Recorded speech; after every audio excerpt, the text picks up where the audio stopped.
One of the regular features here on Two on the Town is to take a look at some of the famous and infamous streets of Southern California. And tonight, Lou Irwin takes us along with him to Santa Monica Boulevard.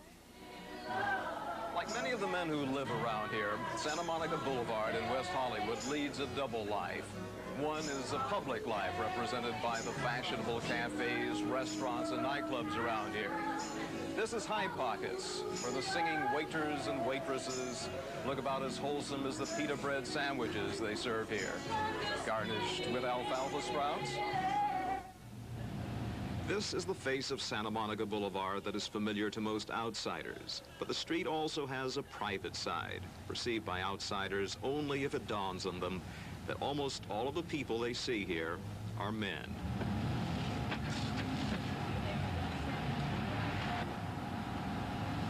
For this area of West Hollywood has become a gay ghetto, a sociological phenomenon of these times.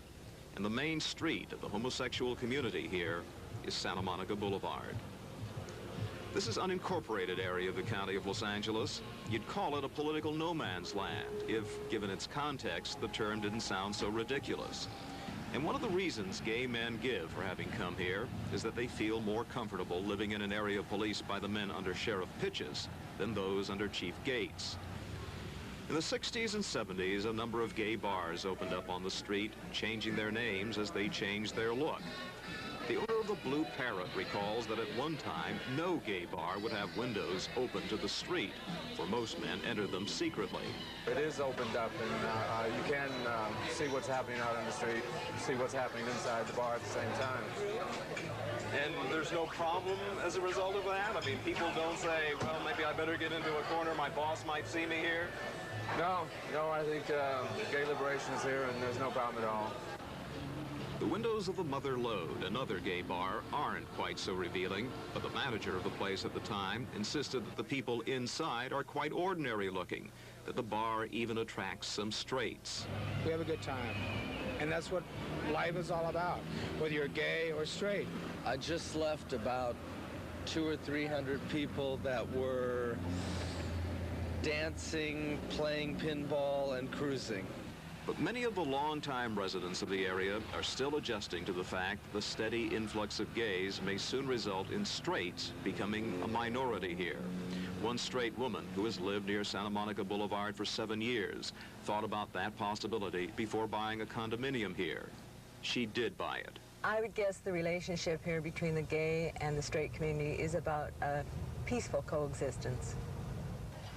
There is an oasis of ordinariness here on Santa Monica Boulevard. It is this ordinary coffee shop serving wonderfully ordinary food on ordinary Formica coffee tables, family style. The place is called Duke's, and it is downstairs from an ordinary motel, the Tropicana, which also serves its guests family style. Okay, what I'll do, I'll weigh it for you and put the correct stamps on it for you. How's that? What would you do? Charge it to the room? No, I'll do it for you. No problem. Yeah? Yeah. Okay, great. The Tropicana has become the mecca for up-and-coming rock and roll performers. Some, like Tom Waits and Ricky Lee Jones, have actually lived here for years at a time. And the manager of the place likes to make them feel at home. It's just a place they feel they can come and let their hair down. And rock and roll musicians have some hair to let down, I guess. A lot. Yes. A lot. But mostly what this area of Santa Monica Boulevard has become is a place where men go to become beautiful. In the space of 1 mile, there are 3 men's gyms on this street, plus several more close by. There are no porno shops, hitchhiking prostitutes, or sleazy bars along this section of Santa Monica Boulevard. In fact, it has begun to take on the look of a hipper Rodeo Drive. The shopping area is much more attractive, quite creative looking, I think. Still, most of the clothing stores here are men's clothing stores, and most of them are owned or managed by gay men. I think gay people start a lot of the fashions that you see. By day, you'll find men and women, straights and gays, shopping in the stores here. And you'd probably never realize you were in a gay community. Well, sometimes you might.